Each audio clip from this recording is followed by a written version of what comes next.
Welcome to Afternoon Light, the podcast of the Robert Menzies Institute, hosted by Georgina Downer. The Australian continent's relationship with Poland dates back even before Captain Cook to 1696, when 10 citizens of the Polish-Lithuanian Commonwealth were part of a Dutch expedition which explored Western Australia. It wasn't until 1803 that Australia welcomed its first Polish settler in Joseph Pataski. Polish names indicate the continuing importance of Polish migration to Australia. Just think of the Strzelecki Ranges and Mount Kosciuszko. But Australia's next great involvement with Poland came during World War II. And joining me to discuss this history of the Poles in Australia is Associate Professor Gosia Klatt. Welcome to Afternoon Light, Gosia. Thank you so much. Thank you for your invitation. It's great to have you on Afternoon Light, Gosia. Tell me about this first contact with Australia. It's little known, I think, little appreciated. I mean, of course, there's rewritings of history, the history I might have learned in the early 1980s that it was Captain Cook who discovered Australia. We, of course, have corrected that record with the Dutch and Chinese who certainly had contact with the Australian continent, let alone the Aboriginal people who were here 60,000 years ago. But tell me about these Poles who visited Australia in the 17th century. Yes, good question. I think the Poles were explorers, and we always joke that Polish people brought with them very difficult names to pronounce. Yes. So the Kosciuszko and the Strzelecki.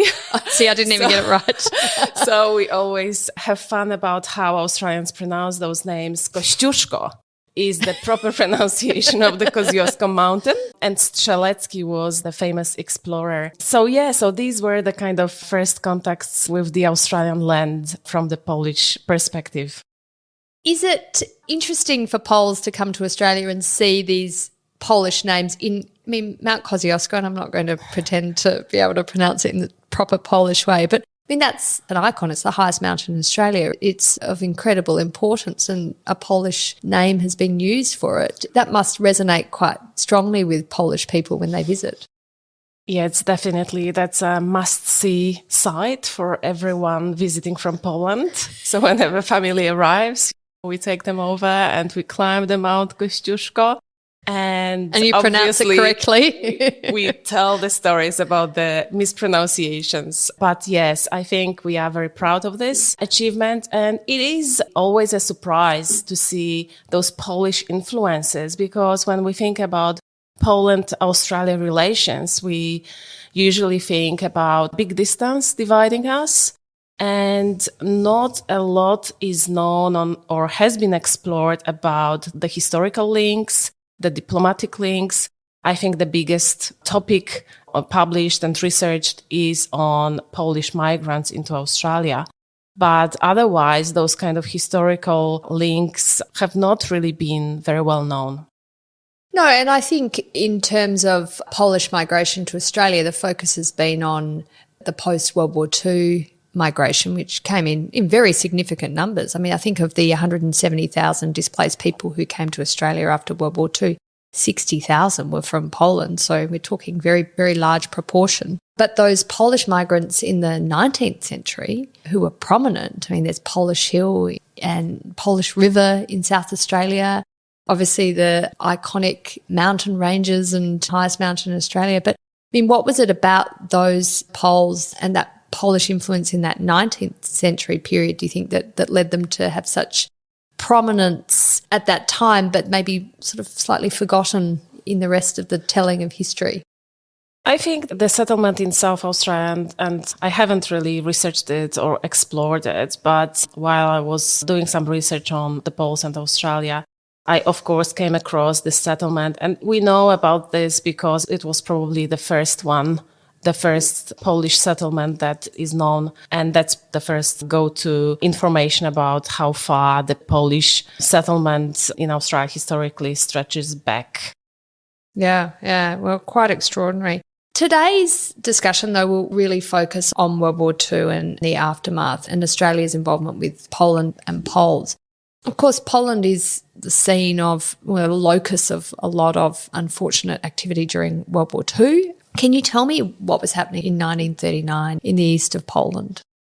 Yeah, so obviously the German invasion of Poland of the 1st of September 1939 is ingrained in everyone's mind as the start of the Second World War. Yes, and I mean, to interject, on the 3rd of September, Robert Menzies then declares that Australia is now at war with Germany. As Britain is at war, Australia then declares war with Germany. So it was a catalytic moment and, of course, ever etched in our minds. Exactly. But obviously for Poles, the invasion from the east, from the Soviet army, has also been quite significant. That's not probably very well known fact because everyone concentrates on the starting moment of the war. But the Nazis and Soviets signed secret protocols already in August on how they're going to divide Europe, in half. And I think that's worth remembering. There is this scene in the movie made by Andrzej Wajda. He's a very known Polish movie director. The movie titled Katyn, and he masterfully illustrated this kind of tension, this trap that was set up somehow by the invasion from the West, from the Nazis, and the East from the Soviets, in a scene set over a bridge over water, and one group of people running away from the Soviet invasion from the East and the other running away from the West from the Nazi, and they kind of collide on this bridge. So I think it was just this kind of great illustration of this terrible moment in history for this nation that we didn't really have anywhere to run. So at the end, once Soviets invaded, over 13 million of Poles were under the Soviet occupation. And also in historical books, we often focus on the German Nazi occupations and so on. But the Soviets have forcefully deported over 700,000 people into depth of the USSR. So it's interesting that this side has received much less attention, but I think it was also because of the kind of appeasement politics from the Western governments and obviously hiding of facts and keeping information and files archived for over 50 years by the Soviets. Why were over 700,000 Poles deported to the depths of the USSR? So, why couldn't they have just left them in eastern Poland where they were occupied anyway by the Soviets?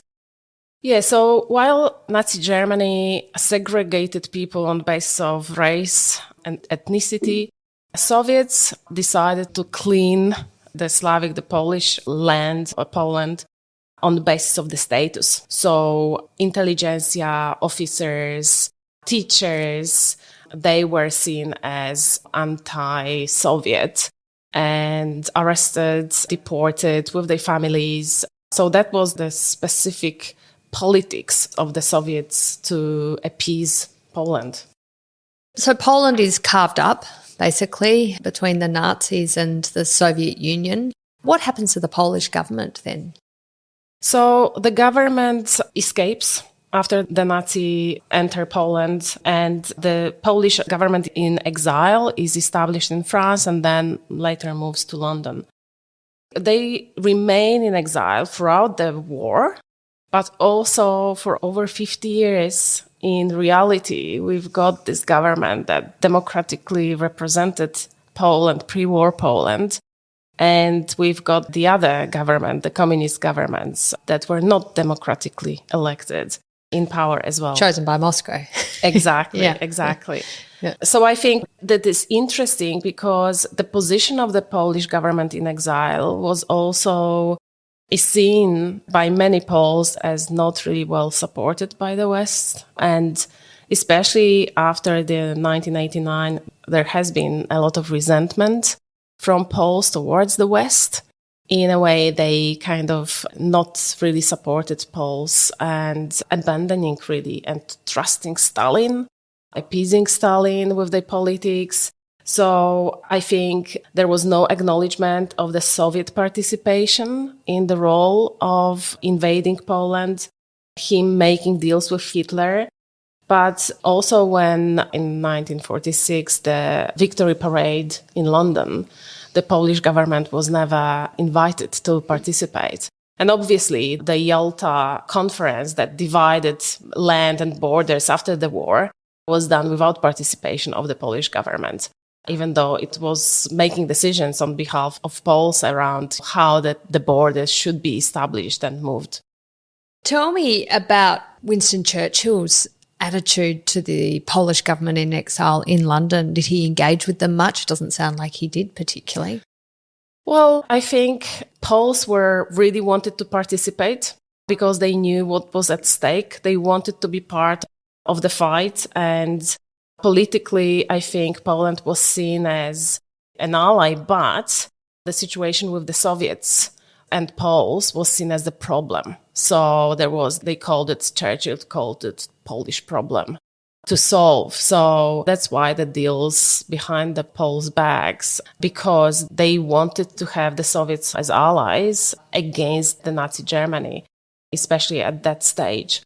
So the politics of appeasement of Stalin and the Soviet Union was kind of playing against the Polish government in exile.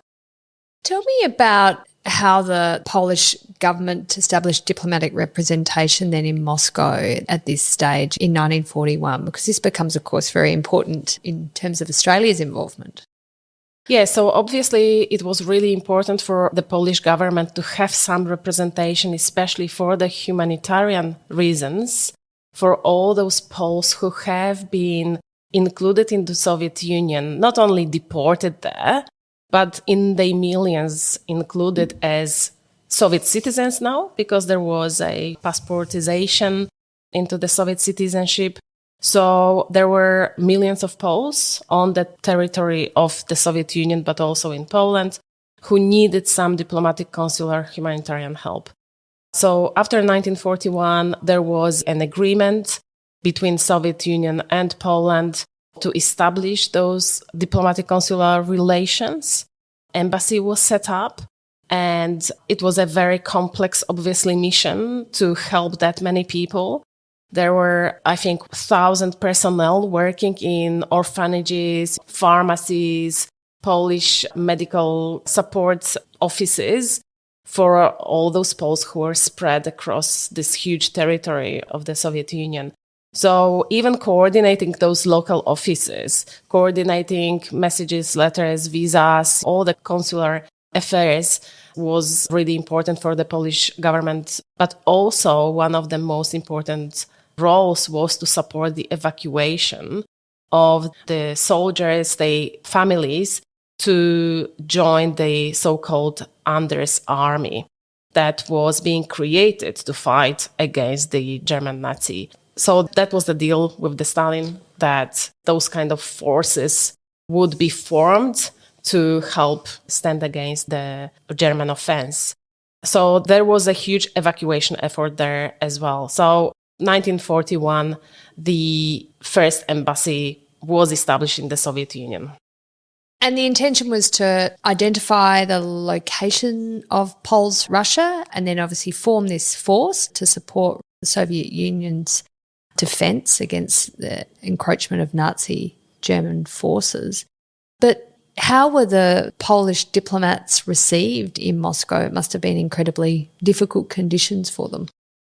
Extremely difficult conditions. Obviously, the Soviets were doing everything to make it difficult for them to work. I think in 1942, there were new requirements introduced for visas and passports to be available for anyone who wanted to cross the border. So obviously, those had to be done through the Polish embassy and approved by the Russian authorities. All those visas, all those permits took a very, very long time. So many people waited for months and never really got those visas. But also representatives of the embassy themselves were arrested. What were they being arrested for? Well, on a suspicion for collaboration against the Soviet Union. That was an easy one. You can always come up with some evidence. Didn't need to really be substantiated, I guess. Yes, and obviously we're not talking about the diplomatic force, but all the people supporting and representing, helping the Poles through the consular services. And obviously all those offices across Soviet Union were eventually closed down, and the Polish people didn't really have any supports, especially accessing documentation, medication, and so on. So those conditions were really difficult. So what was the view of the Soviet Union of the Poles now within their jurisdiction? I mean, there's obviously the tragedy of the Katyn Forest massacre that is uncovered subsequently, but it was generally one of complete and utter disregard of you're an occupied territory, now part of the Greater Russia. Yes, absolutely. Yeah. So I think it depends on what timeline we're looking at. I think at the start, before 1943, the restrictions were kind of increasing, but the objective of forming the Polish army against the German forces was quite important. So that was the time when Poles were able to evacuate. They would evacuate through the Iran, Persia. This is where the Polish forces would gather, and their families and the kids from orphanages and so on. So the evacuation would be happening through Persia. And where were they evacuating to through Persia? Just refugee camps in Persia, and then later on, Australia, around the world. Yeah. Exactly. America, Canada. Exactly. Yeah. Yes. Yeah. But after the discovery of the Katyn graves in 1943 by the approaching German forces, the situation massively deteriorated. First of all, obviously Soviets did not want to admit to anything. The German forces actually wanted to investigate that, and the Polish government in exile asked for the Red Cross to start the investigation. They felt that they were neutral in this and that they would provide this kind of independent type of investigation. But there was no support for this investigation, and there were conflicting information. The Allies were not really sure. Obviously, the suspicion is that people just didn't really want to know that it was the Soviets who actually were responsible for those mass killings. But after the Poles asked for the independent investigation to happen, all the diplomats were expelled from the Soviet Union, and suddenly Poles found themselves on their own. What were the circumstances that led to the Katyn Forest massacre? So when Soviets invaded, they obviously imprisoned many Polish important and representatives, mostly of army officers, admirals, school teachers, university lecturers, and so on, so intelligentsia. After a couple of months, Stalin just signed an order to kill them all, and they were murdered in different locations, but they all were buried in the Katyn forest in mass graves. I mean, there's 15,000 of them buried in these mass graves, so it was a huge number of people who were executed. Yes. And I think the numbers is even higher than that. So yeah, that is one of the most traumatic moments in Polish history. So the Polish representation is effectively ended in Moscow after the call for a Red Cross investigation and the massive deterioration, obviously, in the relations between the Soviet Union and Poland. This is where Australia comes in. Tell me about how Australia becomes involved in representing Poland in Moscow, which is such an extraordinary set of circumstances. Yes, I must admit that I was so surprised that when I was going through the archives in Australian National Archives and the Polish archives later on, that I came across this, because this fact is not really well known. Somehow it just escaped the notice of history. When I was looking through the archives, very often when you try to pick the document packs, you need to sign your names, and you can see how many people in front of you actually read the files. And on many of those files, I was the first person to read them. Wow. Well, that must have been quite exciting as a researcher. It was you were the first one. Yes, it was very exciting. And it actually gave me the drive to look into it. And I wasn't really sure if maybe it wasn't worth looking into, if no one before me was interested. But the more I looked, the more I was able to find details about what was actually behind it and how it all came about. So once the Polish diplomats were expelled, the British stepped in straight away to fulfill the most basic needs required, but they were not seen as neutral to represent those Poles and to negotiate with the Soviets on behalf of the Polish citizens. Because they were seen as too close to the Soviet Union? Or No, because they were not seen as neutral for the Soviets. I see. Because the Polish government in exile was based in London and so on. So the international, I think, efforts between US and Britain was mostly to find a representation for the Poles from as neutral country as possible. So Canada and Australia came about through the Commonwealth links, and Canada denied, but for Australia, who was positioning itself on the global kind of stage, taking up this kind of really important diplomatic role in the territory of a big power, representing another big country in Europe, was an important move. So at least that's how it was argued by the Australian representative in the British war room. And the Prime Minister Keating agreed, obviously with the confirmation from Washington and London of this. So that's how politically it was negotiated.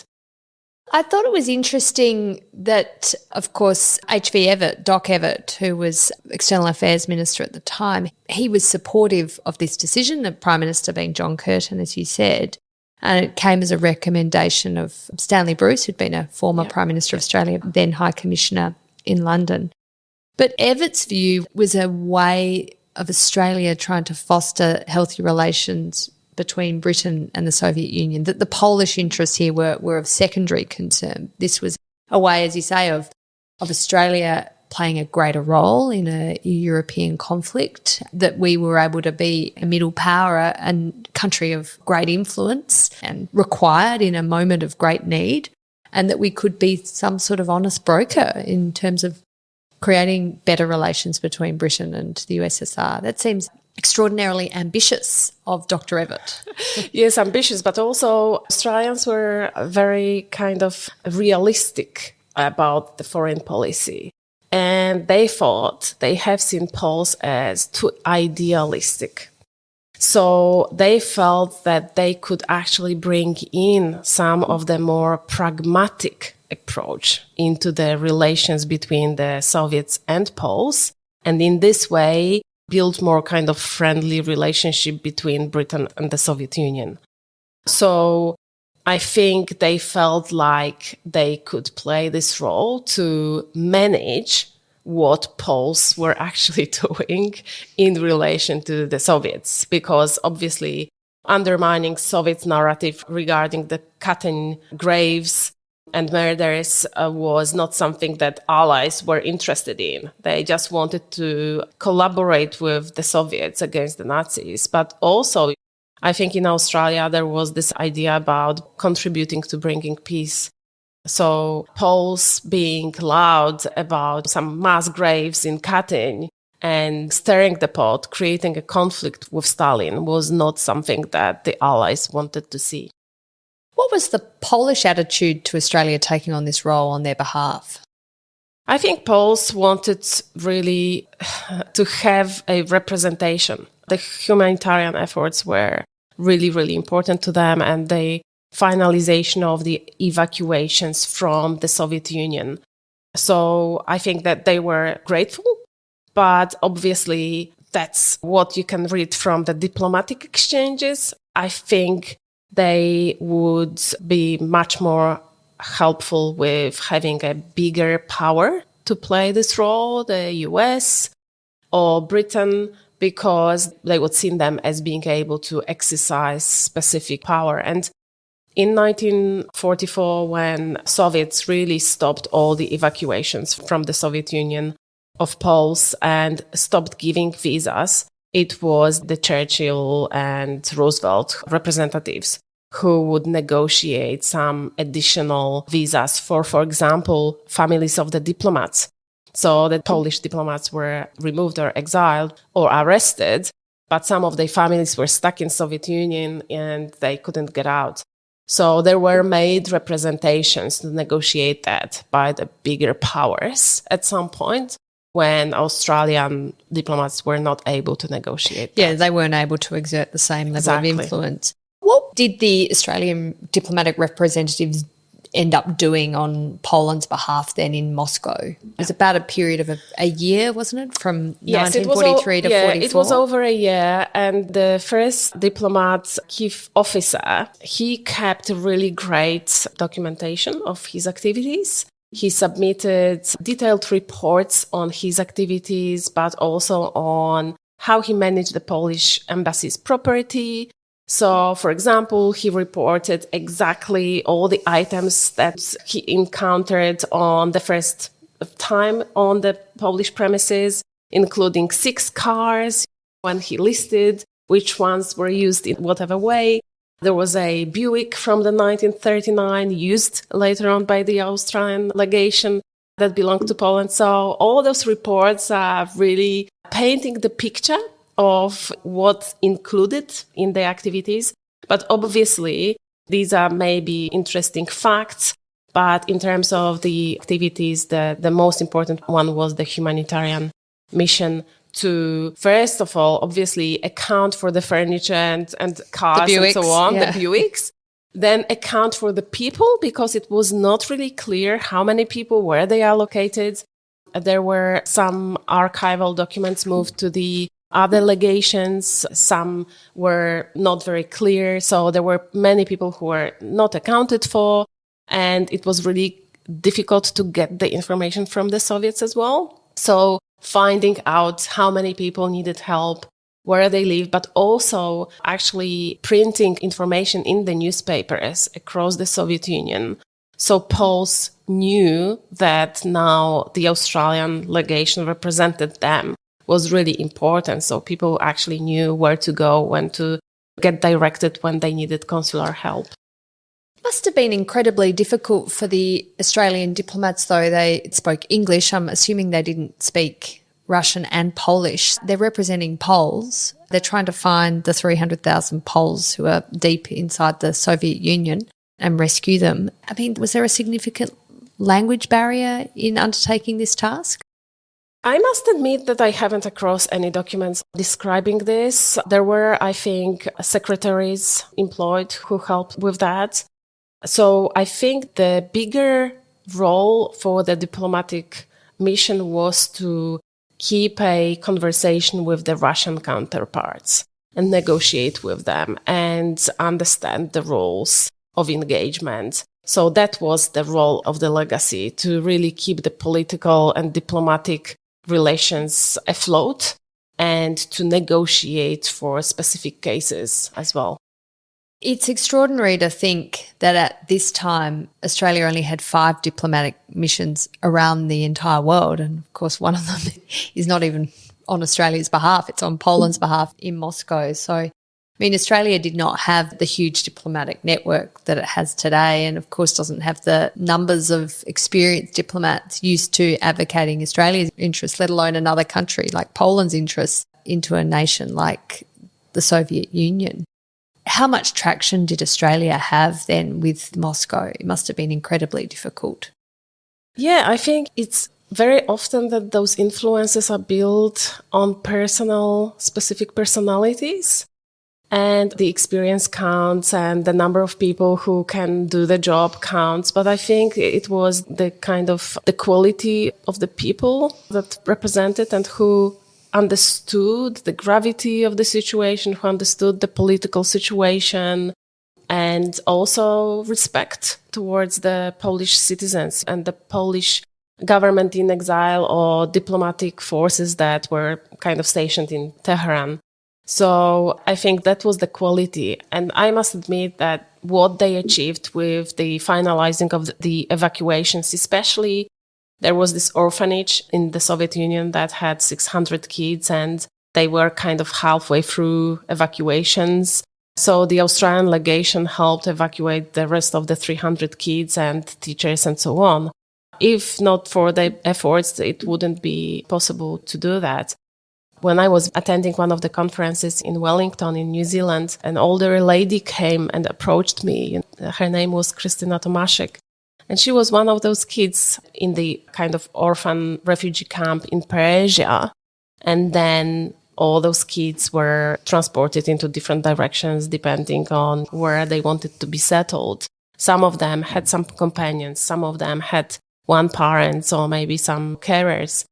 But she was with her mom and big group of other kids on the ship to New Zealand. And there is this big acknowledgement in the Wellington harbour of the ship that came in with the Polish children. So when you walk through the harbour in Wellington, it was also a nice surprise for me to go there when I was writing the book, to see this moment of history being acknowledged. I mean, quite an extraordinary moment where Australia played a really largely unrecognised but important role for whatever the strategic reasons were. There was still good work done, saving Polish lives. The war ends, and of course there are thousands upon thousands of Polish people displaced. And as I said earlier, 60,000 or so come to Australia as refugees, as migrants.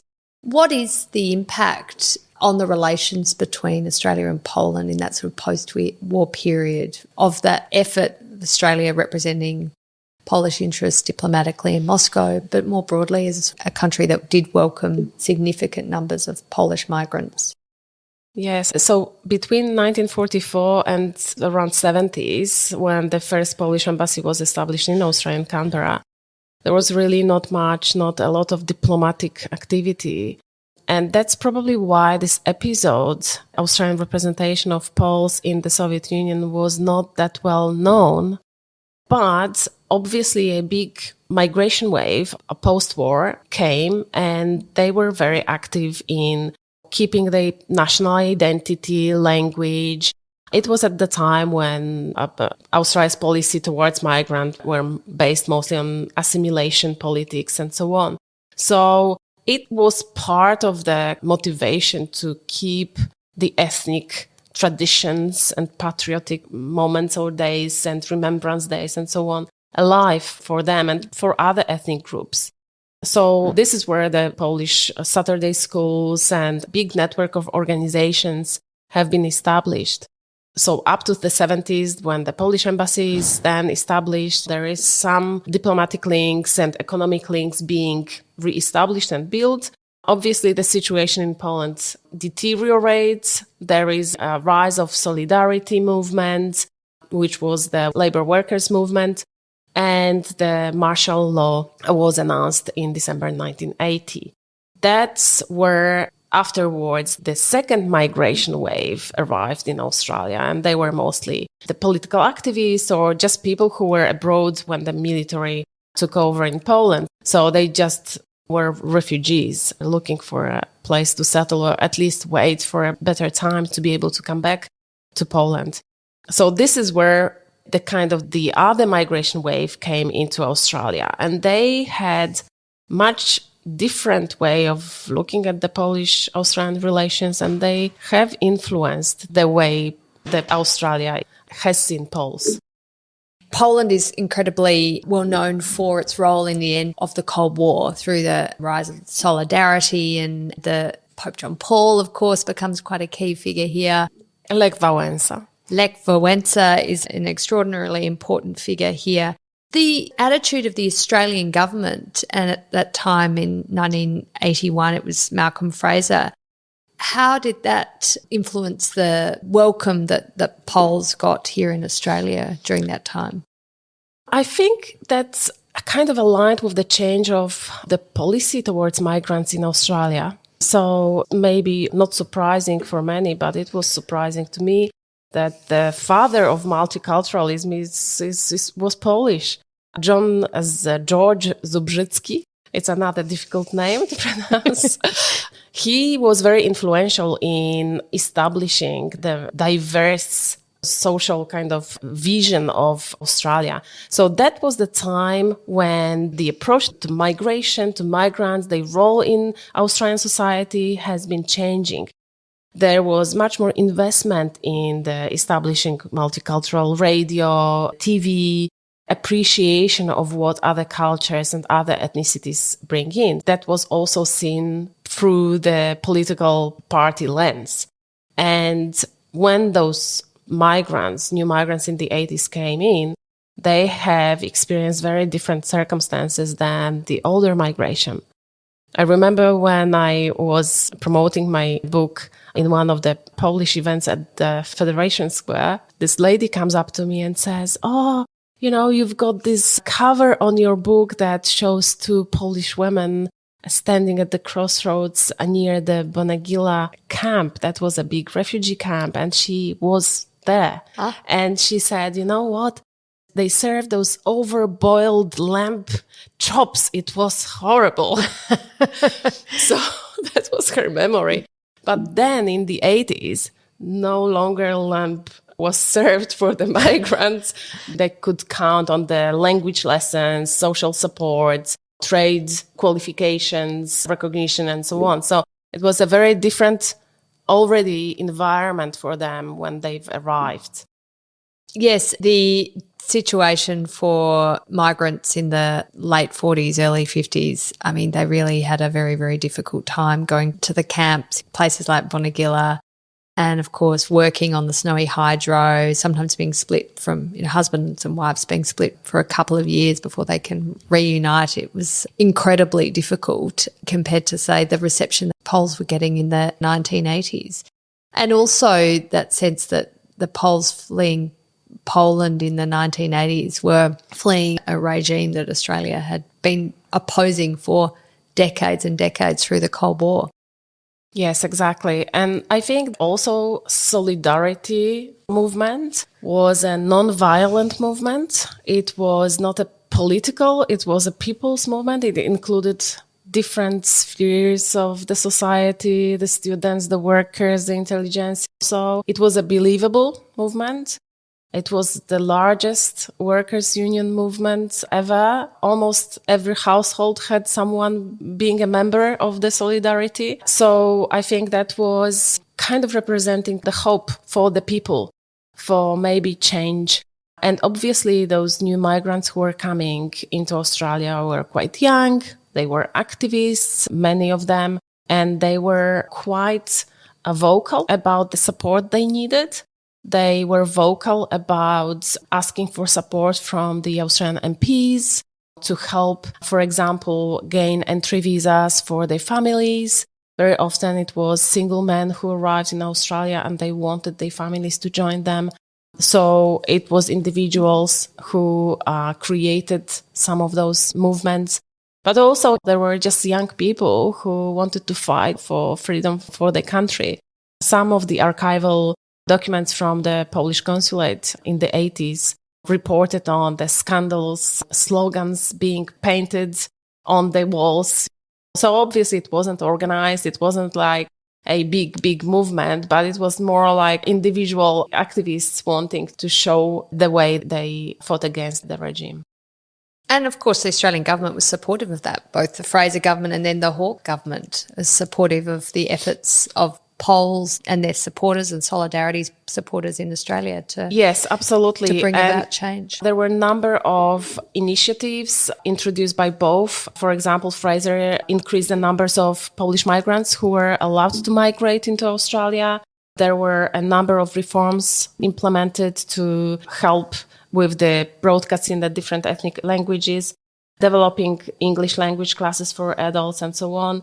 Bob Hawke even applied for a visa to Poland to attend one of the meetings of the Polish trade unions. It was denied, obviously, but it was one of the kind of symbolic gestures. Yeah, exactly. I mean, a stunt makes it sound like it was meaningless, but yes, it was certainly making a point. But he spoke at demonstrations in Melbourne at the Federation Square, or maybe it wasn't known as the Federation Square then in the 80s.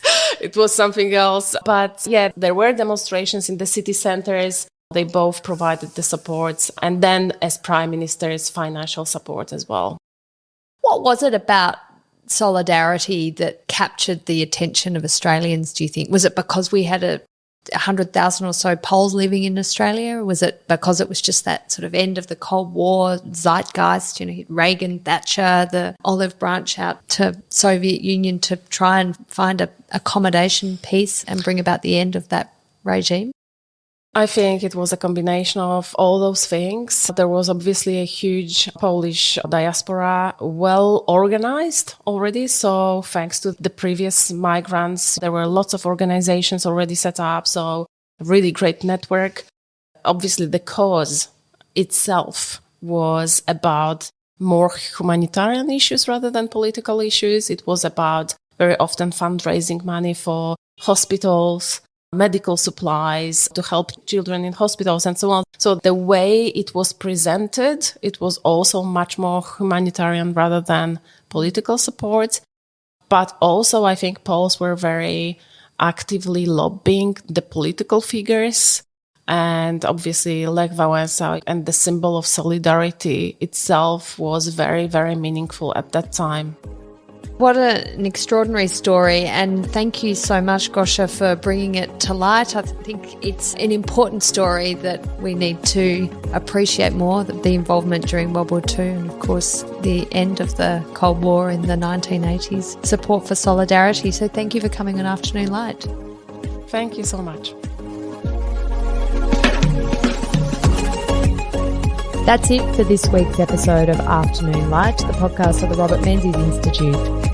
Please make sure to subscribe and catch up on our latest online content on our website or on Twitter, LinkedIn or Facebook.